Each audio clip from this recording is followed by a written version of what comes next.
Welcome to another edition of the Around the NFL podcast. My name is Dan Hansis, and I am joined in a stadium filled with heroes. Mark Sessler, Chris Wessling, and Greg Rosenthal. What is up, boys? But this place is not filled with heroes. It's empty. It's a little unnerving, but also beautiful to be in a huge stadium with no people in it. This is Tottenham Hotspur Stadium, and I have to get that right because it was a whirlwind getting here. I thought the game was played in Wembley Stadium on Sunday. Took a little heat for that, I saw. Did none of you notice me say that on the show once and correct me, gently? Dan, by the way, I didn't know. Game was at a different facility. We tune out sometimes just like you. That was an effective shifting of blame right there. It's a beautiful new facility, just opened in April, and it has a field specially designed for the NFL. Nick Pike, who works at the UK office for the NFL. Can I scream just to hear the echo? Okay, here we go. Ow! Anyway, yes, this is the first purpose-built NFL stadium outside the U.S. We are sitting in it as they are preparing for the second London game between the Panthers and the Bucks on Sunday. We will be here. A mad scramble that they are painting the end zones later this week, and we were walking on the field, and we got to check out the locker rooms. We have Monday Night Football recap to get to, Mark. It sounds like you picked a good time to fly across the world and miss a Browns game. Yeah, to say the least. And now I know why there's a bounce in your step, as we would say, as my team took a trouncing while I was asleep on an airplane.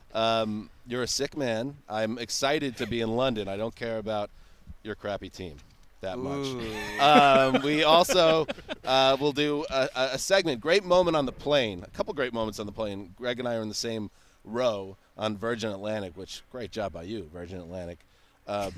Greg turns the iPad to me to show me an ESPN page that showed that my New York Yankees had swept their way to the ALCS. I was very excited to see that, and that the Browns had been trounced, which apparently I was very excited to see as well. That gave us the idea for a segment. If you were handed an iPad on a plane flying over the Atlantic Ocean and you had been out of the loop for instead of one night, the first 5 weeks of the football season, what would stun you about what you were reading? So we'll do that. Thursday night preview, Giants at Patriots. Are you kidding me? Now the Patriots get both New York teams? Something's fishy. From their own 17-yard line, Garoppolo is underneath center. Gives it to Breida. Breida, big hole, 20, 25, 30, 35, 40. He may go all the way. He got away from Randall down the left sideline. 20, 15, 10, 5, touchdown. One play, 83 yards. Matt Breida. An absolute trouncing at the Big Bell Bottom as the San Francisco 49ers took it to Mark's Cleveland Browns, a 31-3 final. Wes, I know we were flying. You got a chance to check out this game on Game Pass in your hotel before we came over. And was it as bad as the box score and all the write-ups seem to indicate? Well, I was half delirious from lack of sleep, so take this with a grain of salt. But it reminded me quite a bit of the 49ers-Bengals game from earlier in the year where it was just a wall-to-wall thumping. And it looked to me like the 49ers were playing downhill. They were just the faster team playing at a different speed and intensity. The 49ers looked like a superpower. The 49ers are the toughest running offense in the league to defend. This was the game where I think people were waiting on San Francisco to find out, this will be the week you're legit or you're not. And I'm not sure the Browns are actually a test at this point. I'd come out very concerned about them for a variety of reasons, but to thump Cleveland the way they did, and I haven't had a chance to watch it, and never will I watch it. But it's encouraging because, the Niners weren't talked about this offseason, but they were talked about all offseason. The guy everyone in the NFL is talking about is the next head coaching candidate, is 49ers defensive coordinator, Robert Saleh. And they are right up there with the Patriots as the best, throw the Bills in there, as the best defenses in the NFL this year. You could argue they have more talent on defense than they do on offense. Let's move things along, guys. It's starting to rain. A lot of electronic equipment sitting on our laps, and Ricky has it in front of her. A very dangerous moment right now. Speaking of dangerous, the Cleveland Browns are supposed to be dangerous. They're supposed to be feeling dangerous. And we have what's now a major issue. Baker Mayfield, 8 of 22, 100 yards, 4.5 yards per attempt, 2 interceptions. He leads the NFL with 8 picks this year. Odell Beckham, 2 catches for 15 yards, 3 points total. This is one of the biggest surprises of the early season, right? That this is happening right now with the Browns. I think it is, and oh my God, it is. we are The rain is coming down. We need to take a timeout. Okay. All right. There it is, the first ever Around the NFL podcast rain delay. It happened. Maybe the first podcast rain delay, period? Did we make history? It's about a 29-minute delay. It involved many unathletic men scampering and carrying equipment through the rain inside, and Erica setting it all back up for us inside. There are unanswered questions if I might have damaged a $20,000 lens. So if so, I will just I'll be leaving the company. We did what we soon. could. I also take issue with, as usual, Greg's commentary, making comments, about other people. Right, when but Greg also, did the least. Greg did Hold on, by that's not far true. the least amount of work. We're now inside. We're right outside the Tottenham Hotspur's dressing locker room area. Oh, yeah, we are. Which I would imagine there are, hundreds of thousands of people in this area that would die to be in this room. And here we are just viewing it as the place to get under a roof. Well, we're aware of how special it is to be here. Let's get back to the game. And Nick Bosa, Monday Night Football. 2 sacks, 2 tackles for loss, 4 tackles, 5 quarterback hurries, a forced fumble, and a fumble recovery. He announced himself as an NFL star in primetime this week. He had come back very quickly from a pretty serious ankle sprain. He looked like the best player on a field that included Odell Beckham and Baker Mayfield and plenty of other great players. I think the fascinating story going forward is the NFC West is loaded and bizarre, and there are a ton of NFC West head-to-head competitions coming up. But Baker's not playing well. I mean, that's pretty It's obvious. a lot of bad news. He's been one of the worst quarterbacks in the league this year. Statistically. And we went from, his interceptions are playful and Brett Favre-like, to now he's turning the ball over at a crazy rate. Well, there's just no rhythm. There was no rhythm in this game. The difference between Baker and Jimmy G is Jimmy G's got a great defense and a great coaching staff. Everything for him is first read. He has not really had to do anything this year, and they're 4-0. Nick Bosa with the last word on his rival. I don't know how anybody thought he would be able to see over Eric Armstead and DeForest Buckner, but he was panicking. He was double clutching, rolling back and forth. We had him rattled all game. And that's it, Mark. We won't talk about this game ever again. Let's get to it now. Yes, Greg takes out the iPad. He shows me the sports update, and it was an exciting moment. And also, Greg, the spill on the guy. Oh, yeah, I spilled the water. That was tough because Greg. It was a minor spill. Greg is a guy that when he's in his realm and he's in his world and he's got his book and he's relaxing in the plane, he doesn't want people messing with him. A lot of people are like that. And the last thing you'd ever want is somebody to spill on you. When you accidentally spilled on this gentleman, who's very nice about it, I felt very badly for you. Anyway, Greg hands the iPad over. I get the update on my baseball team, and it got us thinking. Like I said before, what if the iPad got handed to you on that plane and you had not seen anything about the NFL until that very moment? What would be the biggest surprise to you? I'm stunned to see that the New Orleans Saints and Carolina Panthers lost their starting quarterbacks, Drew Brees and Cam Newton, and they've gone 3-0 since. That they've each won 3 straight games against pretty good competition. Of all the things that have happened this season, that seems the most remarkable to me. We did not give the Saints much hope of running the gauntlet of these last 3 weeks when Teddy Bridgewater took over. None of us even thought they were going to win in Seattle.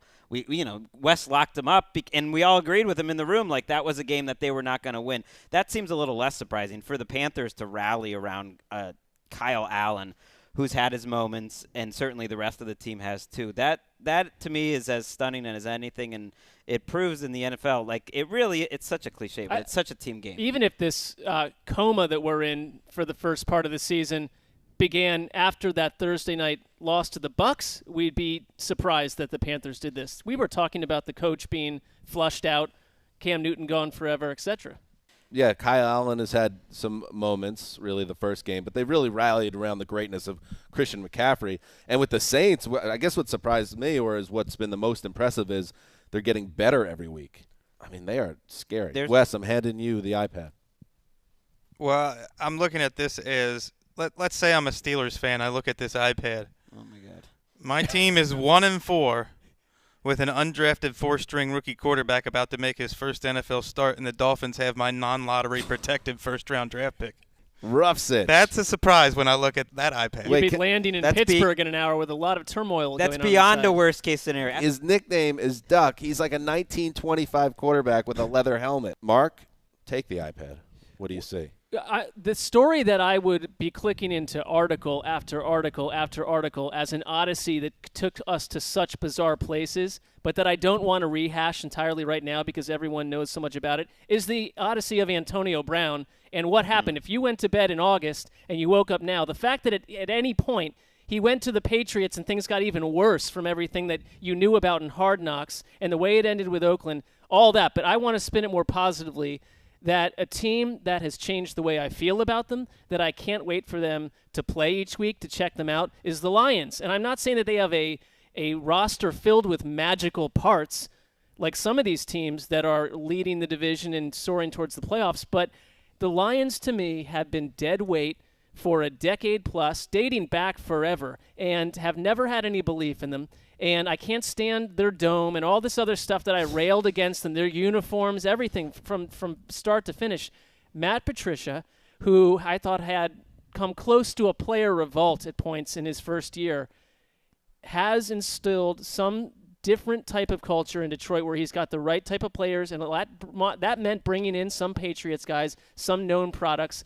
And it has turned the NFC North to me into a much more interesting division because it isn't just Green Bay and it isn't just Chicago. The other quick thing I would notice is Green Bay's defense. Another team I've always been down on Green Bay.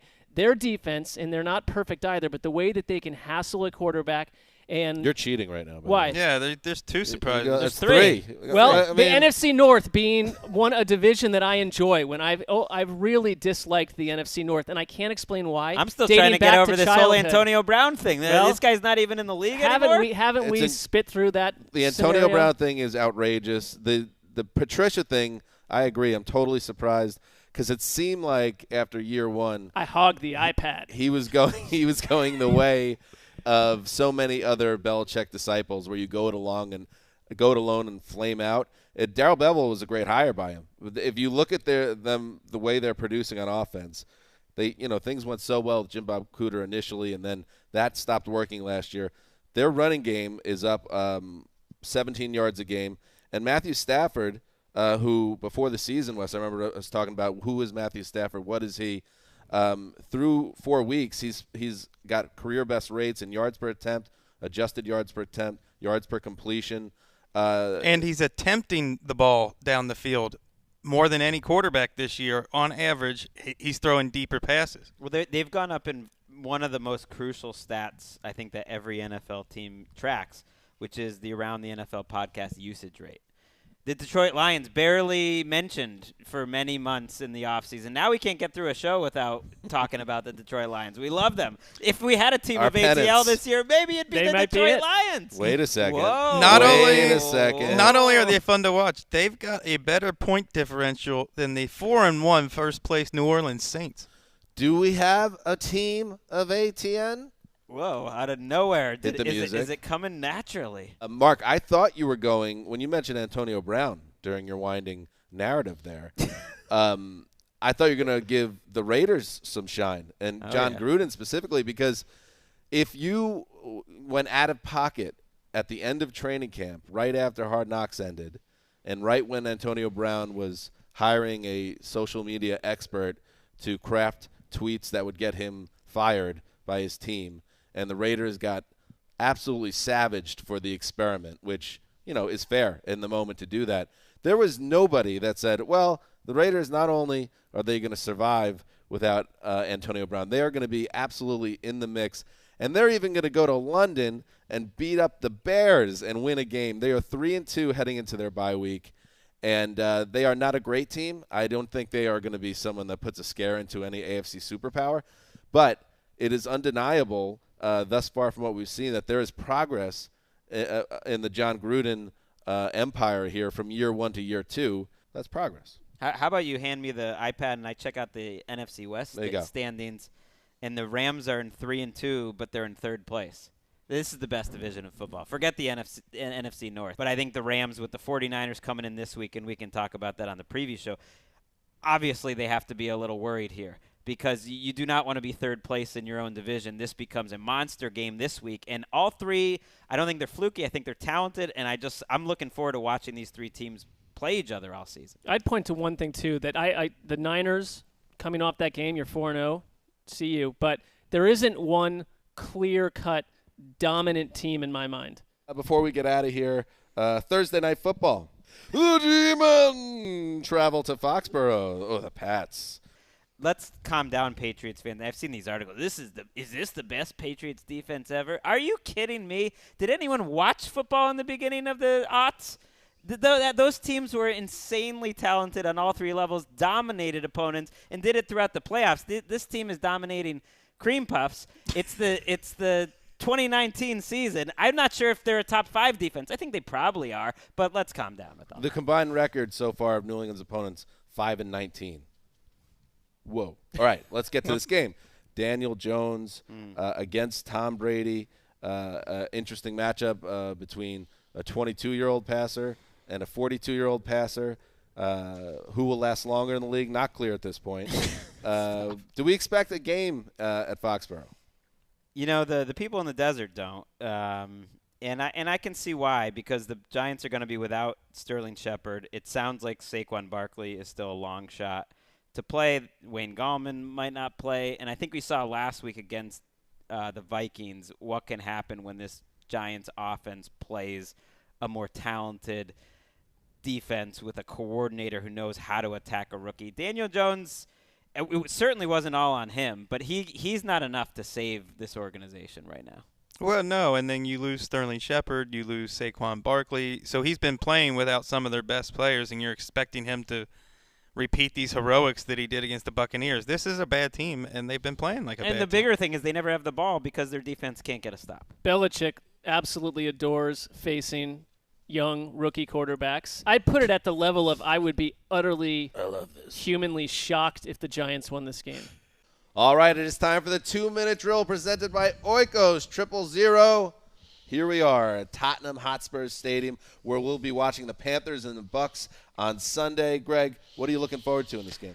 Which Bucks team shows up? They've been on a wild ride this year. That 49ers game in Week 1, then they play great beating the Panthers. They win in L.A. They somehow lose to the Giants. They didn't show up last week, so I'm expecting them to show up this week. And I'm also expecting F.A. Abada, London's own, to show up here and have a big day in front of the home crowd. They're going to be going crazy. You're laughing. We're going to be on the sideline. People are going to be chanting Obada's name. What a story. I'm not laughing at him.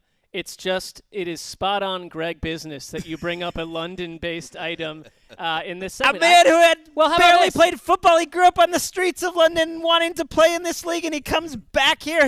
No one could have imagined that. It's an exciting story. I'll bring up Mario Addison, who I feel like has never really gotten enough attention in this defense. And Didn't you go on a trip with him once? I did. I traveled to Italy and Germany with Mario. You served our country. Number one, quietly one You're of a hero. Totally funny, hilarious NFL player who had people rolling the entire time. Got along with Mark Ingram. Everyone on that trip was from the NFC South. My boy Mark with a C. That guy, yep. Mario Addison, to me, is part of a defense that's just resilient. They show up week after week. We were talking the last time these two teams played about Ron Rivera out of there, the team dissembling, and this defense has stepped up and made them one of the more intriguing, resilient clubs in this conference. I like them in this game. We have a better handle on who the Panthers are now with Christian McCaffrey on offense, Kyle Allen not really doing too poor, like really moving the chains pretty well, and then the defense, which you can count on every week now, the Bucs defense you can't count on every week. They've given up more than 30 to every opponent except the game Cam Newton played injured. Come on, Todd Bowles, pull it together. On the Bucs side, Jameis Winston came down to earth against the Saints last week. Let's see if he can pick it back up again on Sunday. And also Mike Evans completely shut out. No catches on 3 targets. Marshawn Lattimore shut him down last Sunday.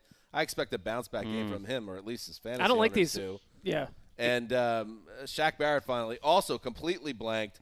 We'll see if he can get going again The Bucs need a dub here. I think it's a tough world as a fan when you're riding with a week-to-week quarterback like Jameis Winston. How about Jameis Winston? He's been hearing Chris Wesseling talk about him for years, and this is the week he shoves it. Time's up. 2-minute drill presented by Oikos 000. That was fun, and this was a fun episode in general of the Around the NFL podcast live from Tottenham. Well, we were live when we were talking just now. Live from Tottenham Hotspur Stadium. We will be back later in the week with a whole bunch of fun content here from London, so make sure you follow along with us. This is Dan Hansen signing off for Quiet Storm, the mailman, the old boss, and Ricky Hollywood behind the camera. Until next time.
Look, this is what was thrown in my face in the middle of a point.